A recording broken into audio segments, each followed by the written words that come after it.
누가복음 16장 19절에서 31절까지의 말씀인데요. 저와 한 줄씩 교독하도록 하겠습니다. 어떤 부자가 있었는데 그는 항상 자색 옷과 고운 베옷을 입고 날마다 즐기며 사치스럽게 살았다.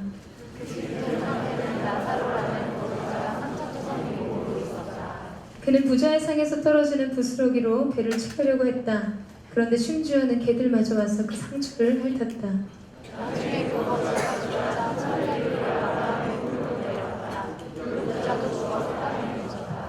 부자는 지옥에서 고통을 당하고 있었는데 고개를 들어보니 저 멀리 아브라함과 그의 품에 있는 나사로가 보였다. 그가 아브라함에게 외쳤다. 조상 아브라함이여 저를 불쌍히 여겨주십시오. 나사로를 보내 그 손가락에 병마를 찍어서 제 혀를 시원하게 해주십시오. 제가 지금 이 속에서 고통을 당하고 있습니다. 그러자 아브라함이 대답했다. 얘야, 내가 살아있을 때를 기억해 보아라. 내가 온갖 좋은 것을 다 받는 동안 나사로는 온갖 나쁜 것만 다 겪었다. 그러나 지금은 그가 여기서 위로를 받고 너는 고통을 받는다. 이뿐 아니라 너희와 우리 사이에 커다란 틈이 있어 여기서 너희 쪽으로 건너가고 싶어도 갈 수가 없고 거기서도 우리 쪽으로 건너올 수가 없다. 부자가 대답했다. 그렇다면 제발 부탁입니다. 나사로를 저희 아버지 집으로 보내주십시오. 주위에 5 형제가 있으니 그들이 이 고통스러운 곳으로 오지 않도록 나사로가 가서 경고하게 해주십시오. 아브라함이 대답했다. 그들에게는 모세와 예언자들이 있으니 그들의 말을 들으면 될 것이다. 부자가 말했다.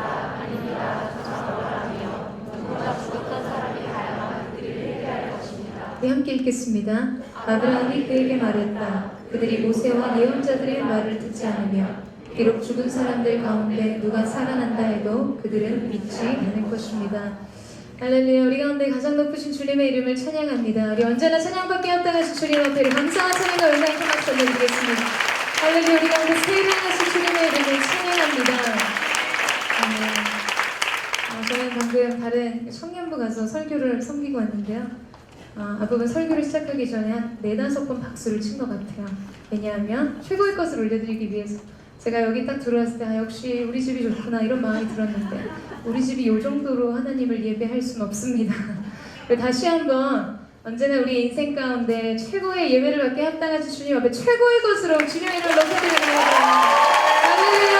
주님은 언제나 선하신 분, 우리의 최고의 사랑과 경배를 받게 합당하신 분이십니다. 우리가 그 하나님을 예배하며 그 하나님을 송축하며 나아갑니다.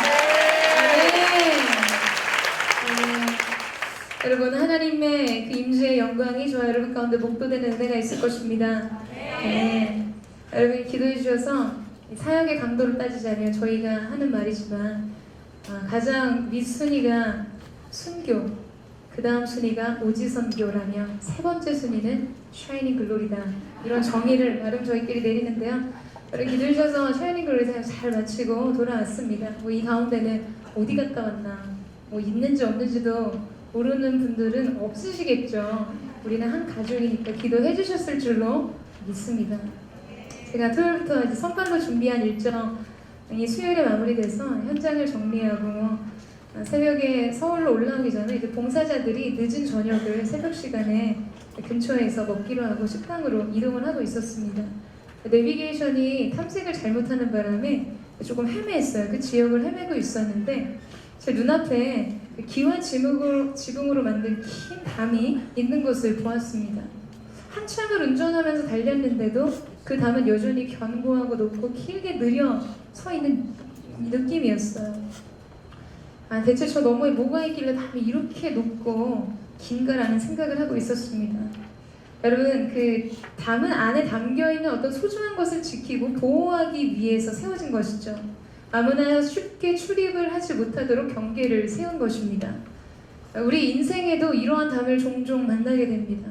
내가 찾는 꿈과 이 소망의 길에서 쉽게 넘어설 수 없는 장벽과 같이 느껴지는 담을 만나죠. 때로는 그것이 우리의 인생의 건강의 문제, 가정과 재정의 문제, 또 관계와 직장의 많은 문제들로 우리의 길을 막아설 때가 있습니다. 길고 높고 견고해 보여요. 그리고 그 경계의 끝은 끝이 없어 보이기까지 합니다. 내가 아무리 얻고자 하고 도달하려고 하는 그 너머에 인생이 있지만, 내가 붙잡고 이루고 싶은 소망이 그 너머에 있지만 그 담들이 막아서 더 이상 보이지 않는 것 같은 느낌이 들 때가 있죠. 우리는 이런 순간에 영혼의 답답함을 느끼거나 쉽게 낙심과 절망에 휩싸일 때가 있습니다. 그만 포기하고 싶어지고 담과 같이 느껴지는 그 사람하고는 말도 섞고 싶지 않은 그런 마음이 들고도 합니다. 제가 제 옆에 막 늘어서 있는 이 담을 보면서 짧은 순간이었지만 뭐 이런 생각들에 잠겨 있었어요. 그런데 그럴 때 제 눈에 띈 것이 하나 있었습니다. 여러분 뭐였을까요? 물론 저는 오늘도 동일하게 이 반응을 예상하고 있었죠. 그리고 어떤 면에서 모르기를 바랬어요. 여러분 바로 문이었습니다. 큰 나무 대문이 제 앞에 눈에 띄었어요. 동그란 새 문고리가 달린 문이었죠. 저는 그 순간 이 되게 단순한 당연한 사실 앞에서 하나님이 제안해 주시는 음성을 느꼈어요. 모든 담에는 문이 있다라는 사실입니다. 여러분 모든 담에는 반드시 문이 있습니다. 그 땅의 통치자가 사는 임금이 사는 경비가 삼엄한 궁에는 겹겹의 담들이 경계를 서지만 그곳에도 반드시 문은 있죠. 어마어마한 자금성에도 사람들이 통행 가능한 문들이 있습니다. 청와대, 백악관 할 것 없이 담 끝에는 언제나 문이 있다는 사실이에요. 여러분 오늘 이 단순한 사실 속에서 하나님이 우리 가운데 주시는 메시지가 저는 있다라고 생각하는데요. 지금 저와 여러분의 인생길에 우리의 걸음을 막아서는 그 담에도 반드시 문이 있다는 사실입니다. 모든 시험 문제에는 언제나 답이 있어요. 답이 없는 문제는 문제 자체로 성립이 되지 않습니다. 우리의 인생에는 우리가 난제라고 생각하는 모든 문제 속에 기억해야 될 한 가지가 있다면 그것은 모든 문제와 더불어 모든 문제 속에는 답이 있다는 사실입니다. 우리는 때로 이 담을 넘어서고 통과할 돌파구가 보이지 않아. 이 문제를 해결할 답이 없어 보인다고 느끼지만 여러분 결코 그렇지 않다는 것이죠. 돌파구는 반드시 있고 해답은 언제나 그 곁에 있다는 사실입니다. 그리고 그 문이 어디를 향해 있는지 그 답이 어디에 있는지를 아시는 분이 계시죠. 그분은 우리 하나님 아버지가 되시는 존귀하신 주님이십니다. 저는 저와 여러분이 주님의 가이드를 받기를 원합니다. 지혜를 구하십시오. 생각보다 그 문은 쉽게 열릴 수 있습니다. 답은 의외로 쉽게 풀릴 수 있어요. 문제는 우리가 그 답을 찾고 그 문을 열기 위해 노력하고 있기 때문입니다. 전적인 의존으로 주님께서 열어주시는 그 문 앞에 그 답 앞에서는 저와 여러분이 되시기를 주님의 이름으로 축원합니다. 볼지어다 내가 내 앞에 열린 문을 두었을 때 능히 닫을 자가 없으리로다. 이 말씀 앞에 붙은 구절은 다윗의 열쇠를 가지시니요 그가 닫으면 능히 열 자가 없고 그가 열면 능히 닫을 자가 없다 말씀하셨어요. 열쇠를 가지신 주님 앞으로 나아가십시오. 주님께 지혜를 구하세요. 주님 앞에서 그 문을 두드리십시오. 주께서 그 문을 여시고 주께서 우리 인생의 모든 문제의 답을 허락해 주실 것입니다. 믿으십니까? 그렇다면 우리 옆 사람과 한번 인사하겠습니다. 담의 문이 열렸습니다. 그러면 축하합니다. 이렇게 서로 인사해 주세요. 오늘 이 믿음의 선포를 통해서 하나님께서 여러분의 인생의 새 문을 여실 줄로 믿습니다. 네, 오늘 우리가 함께 읽은 본문 안으로 들어가기를 원하는데요. 오늘 우리가 함께 읽은 본문 말씀은 예수님의 비유 중에 아주 유명하고 친숙한 말씀입니다. 부자와 나사로에 대한 비유이죠. 19절에서 21절 말씀을 같이 한번 읽겠습니다. 19절에서 21절 말씀 시작.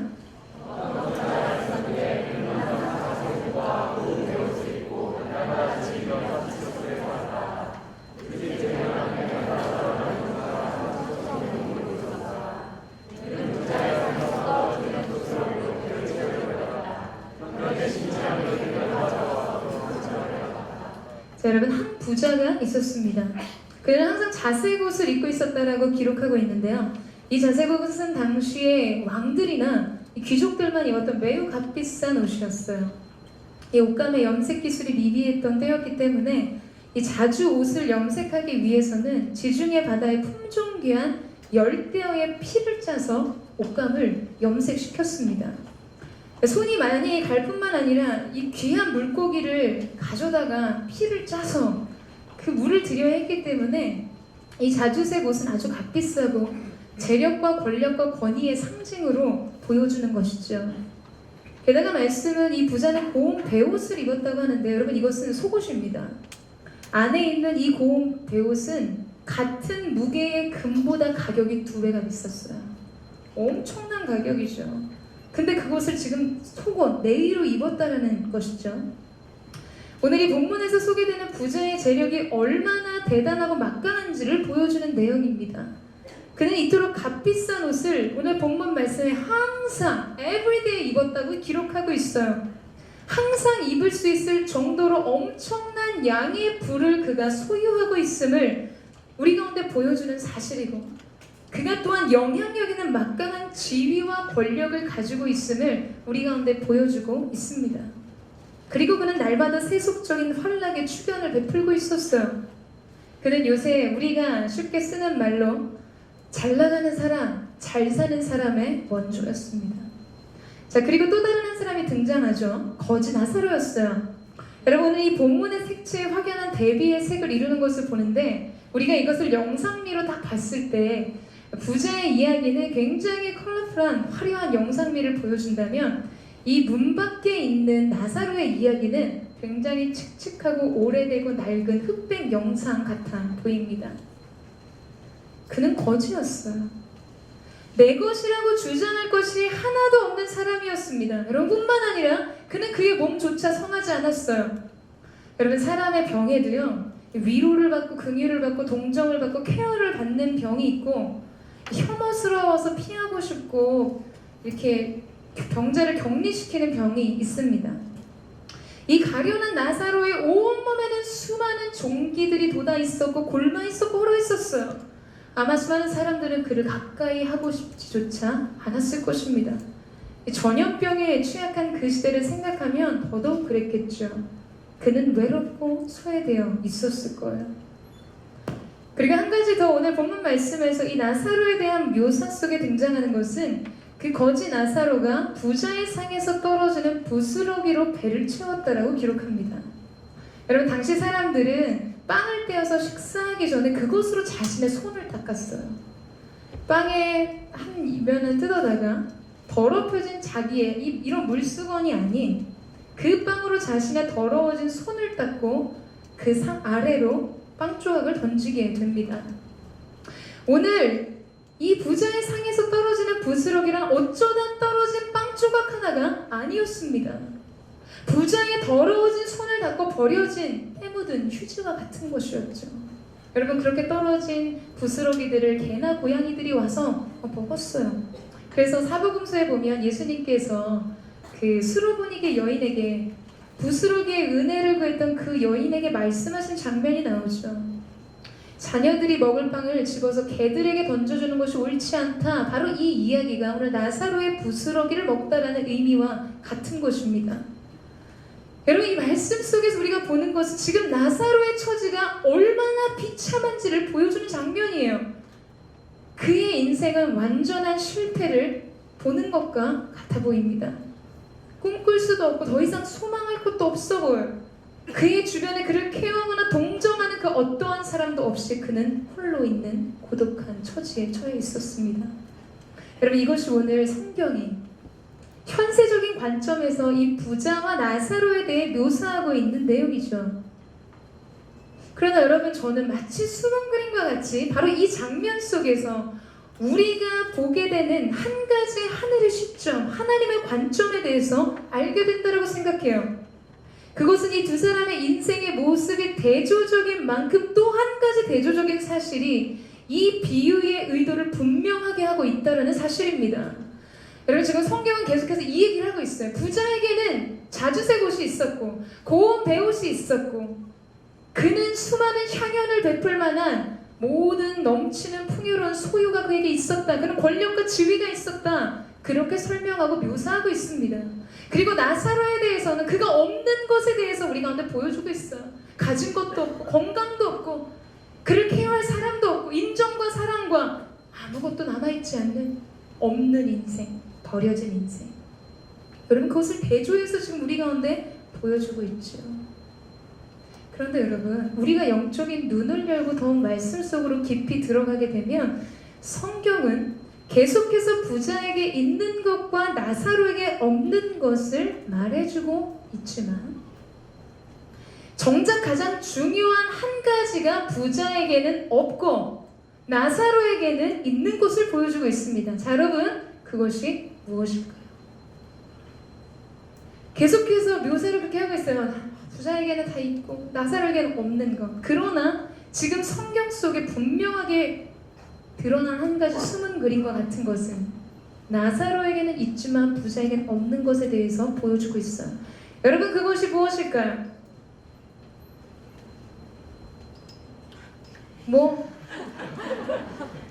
네, 한국 익숙합니다. 자, 여러분, 그것은 무엇일까요? 그것은 이름입니다.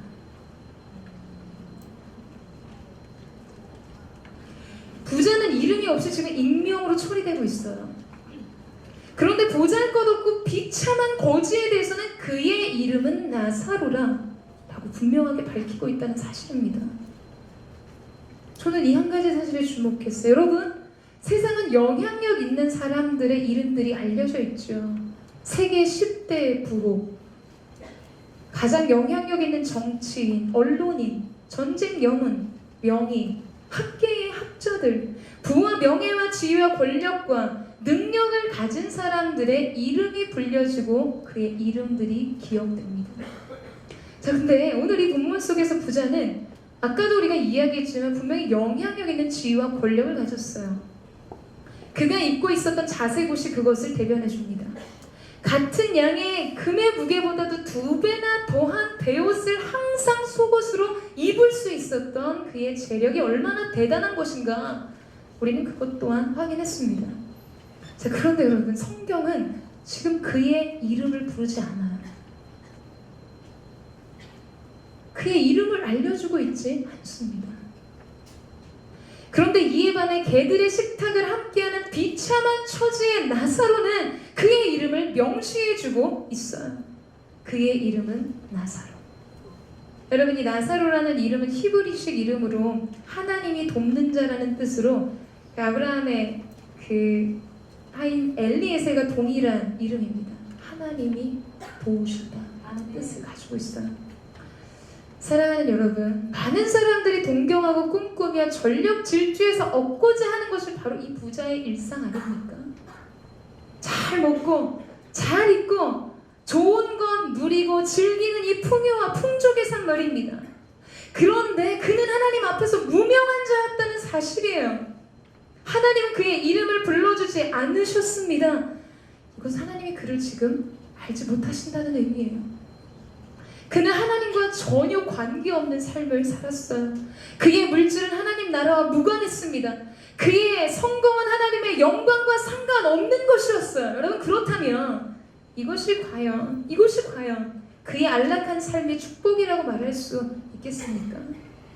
그래도 여전히 부자의 인생이 여러분의 마음을 매료시키세요? 어떠십니까? 여러분, 우리가 꿈꾸는 인생의 가치들이 지극히 존귀해 보이는 것이라 할지라도 그것이 내 주 하나님과 아무 상관이 없을 때 그것은 의미를 갖지 못합니다. 그러나 나사로는 비록 세상 속에서 비참하고 보잘것없어 보이지만 하나님이 그를 아셨어요. 주님이 그를 보셨고 그를 품고 계셨습니다. 우리가 잘 아는 찬양, 내 이름 아시죠? 오른쪽 아니죠. 내 이름 아시죠? 이 찬양의 고백은 여러분 무슨 고백일까요? 하나님이 나를 알고 계신다는 거예요. 하나님이 나를 사랑하시고 나를 인정하신다는 말입니다. 주님의 사랑의 인침이 내게 있다라는 것이죠. 하나님이 나를 돕는 자 중에 계신다라는 고백이에요. 나의 눈물을 닦으시는 분, 내 고통의 깊이를 이해하시는 분, 내 눈물을 주의 병에 담으시고 그 눈물의 깊이만큼 내게 평강과 희락과 기쁨과 소망의 충만함으로 복 주시는 분. 여러분, 그것이 우리 영혼의 고백입니다. 그럼에도 불구하고 우리는 말할지 몰라요. 비참한 나사로의 모습 그 자체만을 보며 무엇이 그를 돕는 하나님입니까? 뭐가 그를 도왔습니까? 하나님이 그를 사랑한다면 어떻게 그의 처지가 그토록 비참하고 고통스러울 수 있습니까? 이거 하나님의 실수 아닙니까? 어떻게 이 인생에 하나님의 계획이 있다고 말씀하세요? 어떻게 이 사람에게 하나님의 뜻이 있다고 이야기합니까? 여러분, 이렇게 반문하는 영혼의 하나님을 향한 영혼의 힐분들이 우리 가운데 일어날 수 있습니다. 여러분, 그러나 우리가 이러한 시각으로 우리의 삶의 문제에 접근한다면 우리는 결국 우리가 믿는 진리가 크게 흔들리게 하는 오류를 범하게 됩니다. 하나님은 그의 독생한 아들을 세상을 향한 자기 사랑 때문에 십자가에 처참하고 비참하게 내어주셨어요. 그리고 여러분에게 질문할게요. 그것은 하나님의 실수였습니까? 하나님의 계획이 그 안에 있습니까? 하나님은 그의 아들 예수 그리스도를 사랑 없이 그저 내어 버리신 것일까요? 여러분, 믿음이 있는 우리는 아니라고 대답할 것입니다. 예수님은 그 앞에 있는 영광을 위해 십자가를 참으셨다라고 성경은 기록하고 있어요. 십자가 앞에서 하나님은 침묵하시는 것 같았지만, 하나님은 그 아들을 버리신 것 같았지만, 여러분, 그 순간조차 그 너머의 부활의 영광이 예비되고 있었다는 사실입니다. 믿으십니까? 이것이 우리의 고백이죠.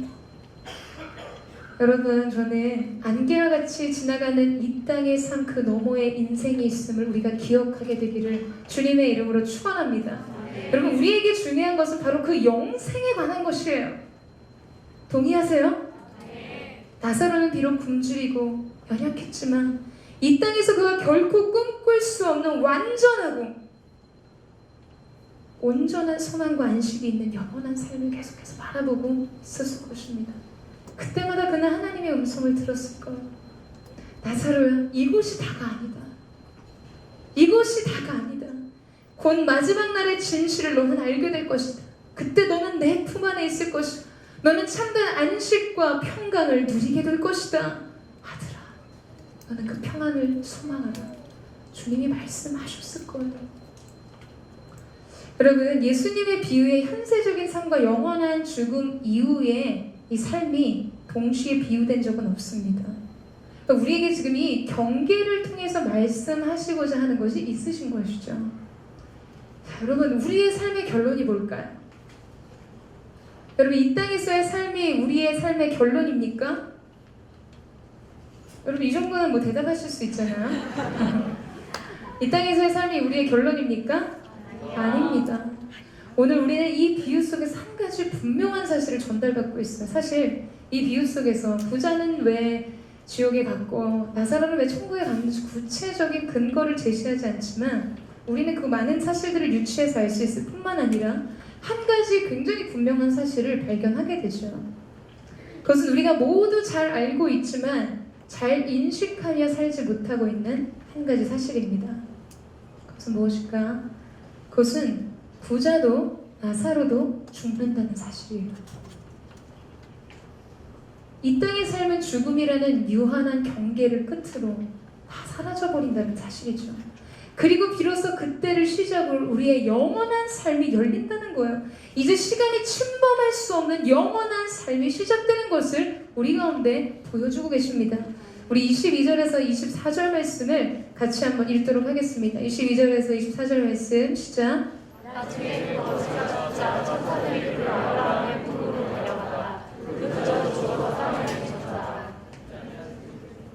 부자는 지옥에서 고통을 당하고 있었는데 고개를 들어보니 저물에 아브라함과 그의 품에 있는 나사로가 보였다. 여러분, 반전이자 역전이 일어나죠. 영원한 생명을 가르는 죽음의 장벽을 넘어서자마자 이 두 사람의 입장이 판이하게 달라지는 것을 보게 됩니다.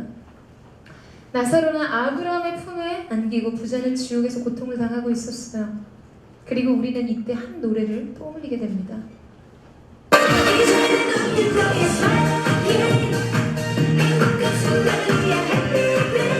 네, 여러분, 네, 저는 이 가요를 이렇게 깜짝 놀라게 해줄 줄 몰랐어요. 저는 가요를 듣지 않는 제가 이 말씀을 준비한 도중에 이 노래가 떠오른 것은 주님이 허락하신 계시라고 믿었습니다. 이 말씀을 준비했는데 이제는 뭐 저는 이 노래 몰랐거든요. 처음에는 이게 뭐지? 그래서 찬송가를 찾아보고 복음성가를 찾아보는데 검색이 안 되는 거. 그래서 벅스뮤직에 들어가서 이제는 웃는 거야 했더니 뭐 여러 가지가 나오더라고요. 알고 보니까 엄정화 자매의 페스티벌이라는 노래였어요. 여러분 가사를 보세요. 이제는 웃는 거야. 행복한 새 삶이 열려진 것이죠.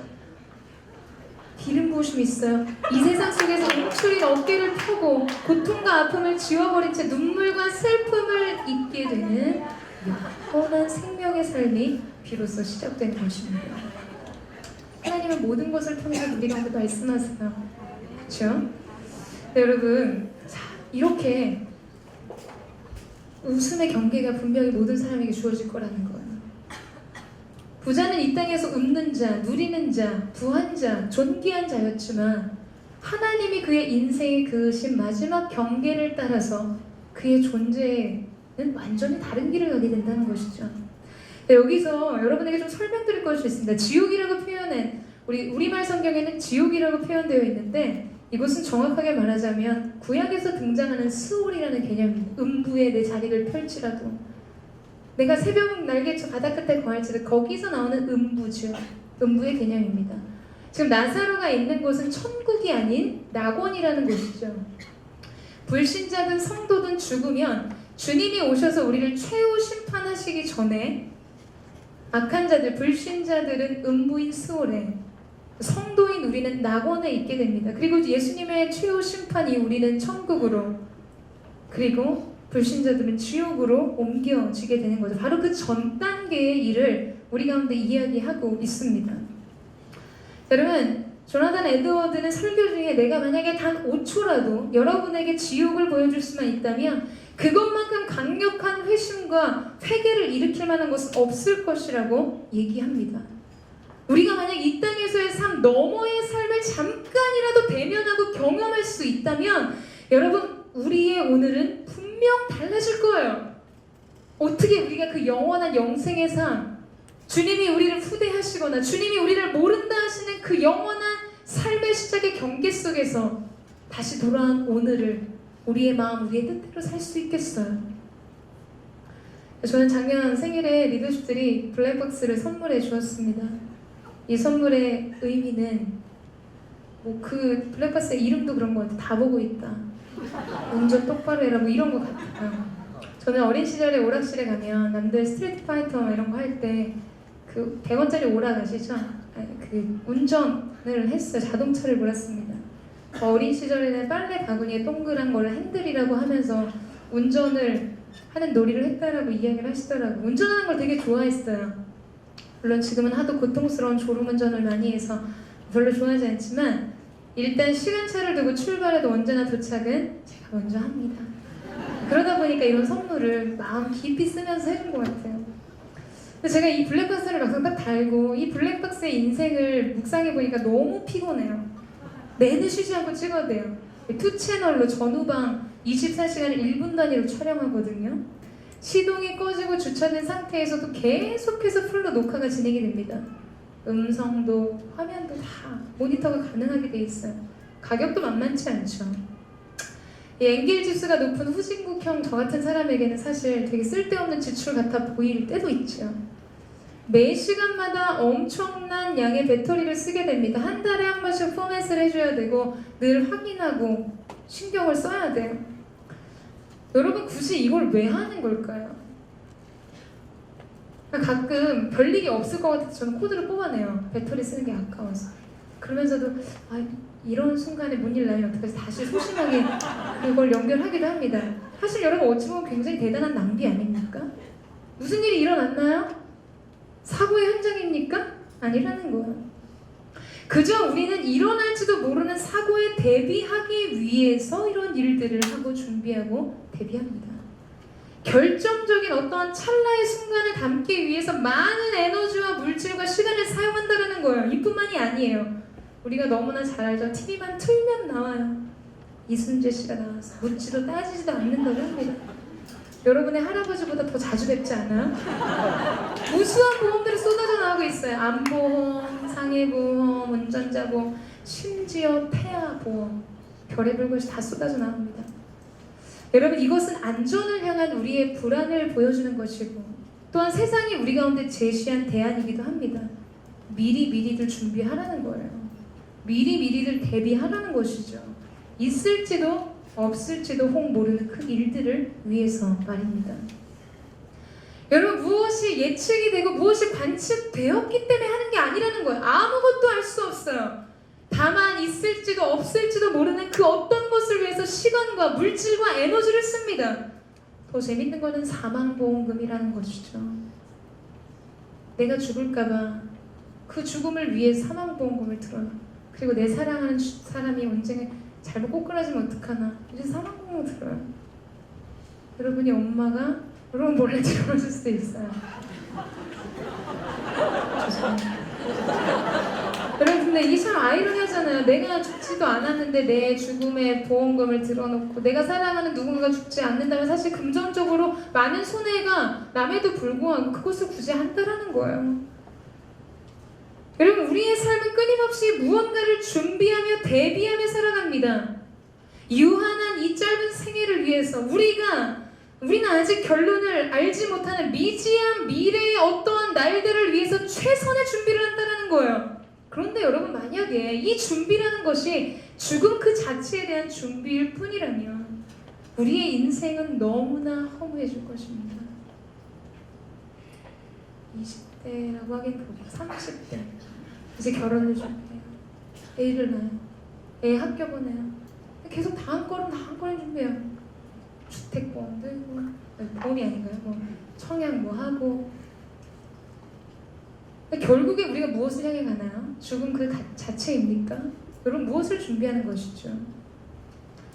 여러분, 우리가 유한한 이 땅에서의 삶을 위해서 그렇게 많은 것을 준비하고 예비하면서 어떻게 죽음 이후의 영원한 삶에 대해서는 아무런 준비 없이 우리가 오늘을 살아갈 수 있냐는 것이죠. 어떤 두려움도, 불안도, 염려도, 경각심도 없이. 오늘 여러분 이곳에 출석하신 예배 출석이 여러분 하나님 앞에 마일리지 쌓고 도장 찍는 보험이세요? 아니시죠? 하나님 우리 가운데 찾으시는 마음이 있습니다. 여러분, 우리가 이토록 우리의 영원한 삶을 위해 준비하지 않은 채 오늘을 살아갈 수 있는 이유는 우리의 시야가 이 땅에서의 삶에 제한되어 있기 때문입니다. 그저 이 땅에서 잘 먹고 형통하고 성공하고 수많은 사람들의 부러움의 시선을 받는 그 일을 동경하며 좋은 차 타고 좋은 옷 입고 동창회 나가서 한번 나 이 정도로 이렇게 이루면서 살았다라고 말해줄 수 있는 그것을 위해 여러분, 우리가 그렇게 삶을 살아갈 때가 있다는 거예요. 그게 전부이지 않은 우리의 제한된 시선, 제한된 시야 때문에 우리는 더욱 중요한 것을 바라보며 준비하지 못하는 인생을 살아가는 것입니다. 저는 저와 여러분이 오늘 이 노래가, 아까 들은 노래가 우리 가운데 이야기해 준 것처럼 영원한 삶이 시작되는 순간 이제는 웃는 거야 라고 말할 수 있는 여러분이 되시기를 주님의 이름으로 축원합니다. 그 영원한 삶을 위한 준비를 하세요. 여러분, 영혼의 눈을 뜨십시오. 우리에게는 더욱 중요한 것이 남아있습니다. 우리 옆 사람과 그런 의미에서 한번 인사할까요? 눈을 뜨십시오. 더 중요한 것이 남아있습니다. 자, 이제 부자의 이야기를 조금 더 들어보겠습니다. 여러분, 지금 부자는 음부의 고통 중에 눈을 들어서 아브라함의 품에 안겨있는 나사로를 보고 있었어요. 그리고 그의 손가락 끝에 물을 묻혀서 자신의 이 고통스러운 불구덩이에 있는 자신에게 와서 그 혀를 조금만 서늘하게 해달라고 간청합니다. 자, 이제 이런 사람들을 가리켜서 옛 어른들이 이렇게 말씀하십니다. 낯짝이 참 두껍다, 이런 얘기하죠. 여러분, 그가 나사로에게 어떻게 했습니까? 그는 많은 부유함이 넘쳐서 주체할 수 없을 정도였지만 그의 자비와 이웃사랑은 메말라 있었어요.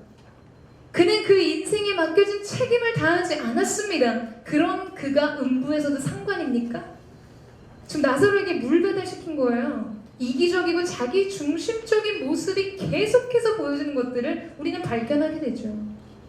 저는 이번 샤이닝 글로리 섬기고 나서 나름 이번 섬김을 통해 하나님이 제게 주시는 메시지는 무엇일까 정리하고 묵상하는 시간이 있었어요. 그때 하나님 제게 주신 말씀이 그 주인이 이르되 잘하였도다 착하고 충성된 종아 내가 적은 일에 충성하였음에 내가 많은 것을 내게 맡기리니 내 주인의 즐거움에 참여할지어다. 포인트는 근데 제가 착하고 충성된 종이라는 것이 아니었어요. 중요하게 보시는 것이 무엇인지를 말씀하셨습니다. 여러분, 사실 주인이 이 종들에게 맡긴 돈은 결코 적은 돈이 아니었어요. 그 돈을 가지고 할 수 있는 것도 결코 작은 일이 아니었습니다. 5달란트, 2달란트, 1달란트를 가진 이 1달란트란 로마 화폐를 말하는데, 이 1달란트는 6천 데나리온이었어요. 1 데나리온이 노동자 하루 품삯이고, 이 노동자 하루 품삯을 우리가 예를 들어 5만 원이라, 일당이 5만 원이라고 잡는다면, 여러분 5달란트는 약 15억이라는 큰 돈입니다. 2달란트는 6억, 1달란트는 3억이라는 굉장히 큰 돈이에요. 그 돈으로 할 수 있는 사업은 결코 작은 규모의 것이 아니었을 것입니다. 그런데 지금 주인은 돌아가서 종에게 내가 적은 일에 충성할게, 내가 내게 큰 일을 맡기겠다는 것이에요. 여러분, 우주 만물을 창조하신 하나님께는 크고 작은 것은 의미가 없습니다. 모든 것이 그냥 도토리 키재기죠. 하나님은 완전하신 분, 광대하신 분, 크신 하나님이세요. 여러분 동의하시죠? 그런 하나님에게 무엇을 크다 말할 수 있고 무엇이 작다 말할 수 있겠어요? 여러분, 이 말씀 속에서 하나님 우리 가운데 가르쳐주고 계신 것은 무엇인가? 하나님이 우리에게 찾으시는 마음은 오직 사랑과 충성이라는 사실입니다. 우리가 대단한 인생을 살고 큰 뜻을 이루고 성공적인 업적을 일궜다고 해도 하나님의 관심은 거기에 있지 않다라는 거예요. 하나님은 여러분이 어떠한 일을 하는 사람인가에 주목하지 않으십니다. 하나님은 여러분이 어떠한 사람인가에 관심이 있으세요. 내 마음 안에 품고 있는 것이 무엇인가? 하나님 그 사실을 바라보고 계신다는 것이죠. 주님은 그 안에 하나님을 사랑하고 영혼을 사랑했는가? 우리에게 주신 가장 큰 세 계명에 대한 우리의 중심을 평가하실 것입니다. 사역자인 저로서는 그것이 규모가 있는 사역이든 선교이든 집회이든 그것이 한두 명이 모여있는 예배든 한 가정의 신방이든 중요하지 않다는 거예요. 그 일을 할 때 그 마음 안에 담긴 것이 사랑인가? 그 마음 안에 담긴 것이 충성인가? 주님이 찾으시는 마음은 사랑으로 헌신하는 충성이에요. 여러분, 저는 저와 여러분 가운데 하나님이 찾으시는 그 마음이 있게 되기를 주님의 이름으로 축원합니다. 여러분이 세상 속에서 어떠한 일을 이루고 어떤 일을 하든 중요한 게 아니에요. 주님이 찾으시는 그 마음 속에서 그 길을 가야 합니다. 그러나 부자는 하나님이 그에게 허락하신 수많은 은택을 나누지 않았어요. 사랑하고 충성하는 일에 헌신하지 않았습니다. 여러분, 이것이 그의 오만이고 그의 죄악이었습니다. 그런데 참 가관이에요. 여러분, 오늘 이 본문에서 한 가지 재밌는 사실이 있는데 뭔지 아십니까? 당연히 모르셔야 재밌죠. 여러분, 나사로는 말이 없다는 사실이에요. 부자가 그렇게 많은 말들을, 수없는 말들을 쏟아내는 동안 나사로는 한마디 말이 없습니다. 그는 고통스러운 이 땅에서의 삶이 영생 복락을 누리는 평강의 낙원에서든 그를 돌아보지 않았던 부자가 아주 어처구니 없는 요청을 할 때도 아무런 말이 없어요. 저는 이것이 나사로의 겸손이자 그가 정말 하나님을 자기 도움으로 삼았던 사람임을 증명하는 일이라고 생각합니다. 그는 자기 자신을 주장하지 않았어요. 그의 대변자는 주님이셨습니다. 주님이 설명하는 자신의 인생을 살았고 주님이 말씀해 주시는 자기 인생의 고백을 담아 그 고백을 따라 살았어요. 고통스러운 순간에도 원망하지 않았고 상대적으로 높아진 자리에서도 으스대거나 통쾌하지 않았습니다. 그는 그저 전능자의 날개 그늘 아래 품어있는 주님의 자녀로 평생을 살았어요. 저는 이 묵상 중에 이 장면이 제 마음 안에 참 많은 찬양을 남기는 것을 경험했습니다. 여러분, 그런데요, 이에 반해 부자는 말이 많아요. 제가 예전에 그런 얘기를 들은 적이 있는데, 정치인들이 물에 빠지면 그러네요, 입만 무리로 동동 뜬다는 얘기를 들은 적이 있었거든요. 무슨 말인지 모르시면 괜찮습니다. 근데 부자는 아주 말이 많아요. 그러니까 자기 주장, 내 유익, 내 편리가 너무나 중요한 사람이었기 때문에 그런 것이죠. 여러분, 나사로에게 생수 배달이 안 되자 그는 곧바로 다른 요구를 하기 시작합니다. 이렇게 수련회 같은 데 가서도요, 컴플레인이 강한 분들이 계세요. 자기 자아가 굉장히 강하신 분들. 예, 먹는 거 제대로 안 나오고 씻는 거 제대로 안 되고 이제 방 좀 어려워지면 뭐 그런 게 많죠. 근데 부자는 지금 착각하나 봐요. 무슨 음부에 무슨 모텔에 지금 묵으시는 걸로 착각하시는 것 같아요. 나사로에게 생수를 배달이 안 되자 아주 다른 요구들을 계속해서 쏟아내기 시작합니다. 27절 말씀 보시겠어요? 부자가 대답했다. 그렇다면 제발 부탁합니다. 나사로를 저희 아버지 집으로 보내주십시오.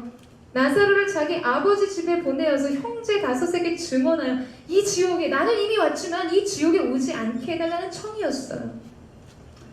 여러분, 이때 이제 아브라함이 거절을 하며 말합니다. 모세와 선지자가 있으니 그들은 그에게서 들을 것이다. 그랬더니 끝나지 않았어요. 다시 청합니다. 아닙니다. 누군가 죽었던 사람이 가야만 나사로를 보내십시오. 그를 보내서 죽은 자가 살아났다는 그 모습을 봐야지만 그들이 회개하고 돌아올 것입니다. 호소합니다. 자, 이 얘기는 결국에 선지자들의 증거만으로는 불충분하다는 얘기예요. 말씀만 들어서는 믿지 않을 것이라는 말이죠. 뭔가 보여줘야 한다라고 이야기하고 있어요. 눈에 보이는 무언가가 필요하다라고 이야기하고 있습니다. 여러분, 지금 이 부자가 이렇게 말하고 있는 이유는 무엇일까요? 그것은 자기도 그랬기 때문이에요. 부자도 생전에 모세와 선지자들의 증거를 듣고 알았지만 믿지 않았기 때문입니다. 내가 살아보니까 나도 그 말씀 들어봤는데 그 말씀만으로는 주님을 믿고 주님 앞에 헌신하고 주님 앞에 돌아오기 너무나 어렵다. 그 외에 다른 무언가 필요하다라고 말하고 있는 것이죠. 바로 이때 성경이 우리에게 들려주는 이야기가 있습니다. 우리 31절 말씀을 같이 한번 읽겠습니다. 시작.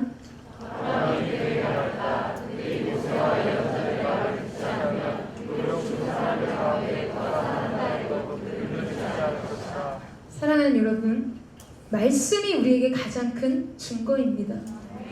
기록된 말씀이 우리의 인생의 유일한 길이며 충분하고도 남음이 있는 계시입니다. 믿으십니까? 죽은 사람들 가운데 살아나신 분이 누구시죠?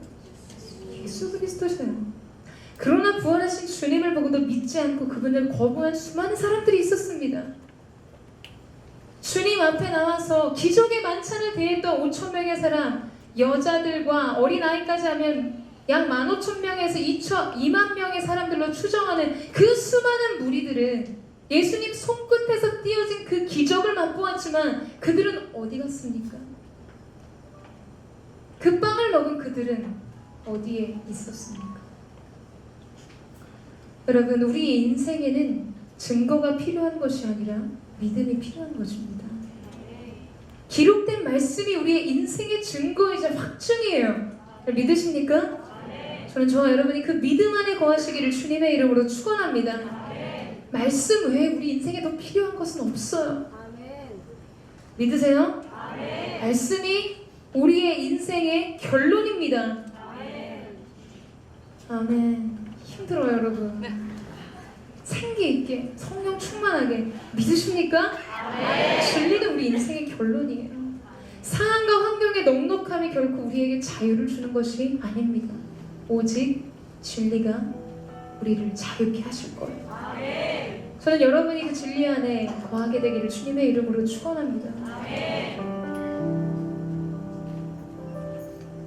말씀을 정리하기 원하는데요. 여러분, 오늘 혹 이곳에 오늘의 삶이 나사로만큼 너무나 고통스럽고 나사로만큼 내 인생이 너무나 비천한 심정으로 나오신 분들도 있을 거라고 생각합니다. 너무 외로워요. 너무나 절망스러운 상황에 던져진 것 같이 그렇게 버려진 자기 자신을 마주할 때도 있을 것입니다. 내가 꿈꿀 수 있는 소망이 뭐고 내가 넘어서야 하는 장벽이 과연 뭘까? 그 너머의 세계가 과연 존재할까? 이러한 물음을 가지고 이 자리에 계신 분도 있을 거라고 생각해요. 여러분, 그러나 기억하십시오. 하나님은 여러분의 이름을 기억하시고 그 이름을 불러주시는 분이십니다. 그리고 여러분을 도와주시는 분이세요. 지나가는 안개와 같은 이 땅의 삶이 아니야. 눈을 들어 영원한 삶을 바라보십시오. 우리를 품어주신 하나님 아버지의 사랑의 품으로 달려가는 거예요. 그분이 언제나 변함없이 여러분을 영접하여 주실 것입니다. 한 번 더 도전합니다.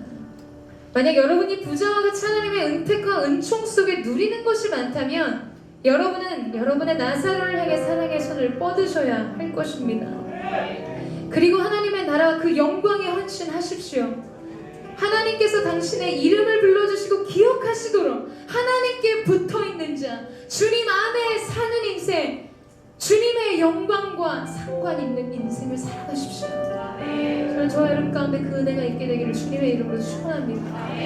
우리의 인생이 비록 나사로 같을지라도, 우리의 인생이 떠오르는 부자와 같은 화려한 모습일지라도, 여러분 중요한 것은 우리가 이 현세적인 이 땅에서의 삶 속에 내가 어떠한 육신의 옷을 입고 살아가느냐는 중요하지 않습니다. 그리스도로 옷 입는 자에게 하나님께서 새 소망과 영광의 그날을 허락해 주실 것입니다. 이 몸의 소망 무엇과 주 예수 그리스도밖에 아무것도 내게 소망이 아닙니다. 능력이 아닙니다. 여러분 그 고백이 여러분 가운데 있게 되기를 원합니다. 우리의 모두의 눈이 열려서 이게 다인 것 같았는데 그 너머의 삶이 있습니다. 그리고 하나님께서 그때 우리를 어떻게 후대하시고 선대하실지를 기억하며 이 땅에서의 길을 달려가는 저와 여러분이 되시기를 주님의 이름으로 축원합니다. 같이 찬양하며 주님의 보좌 가운데 나갔으면 좋겠습니다.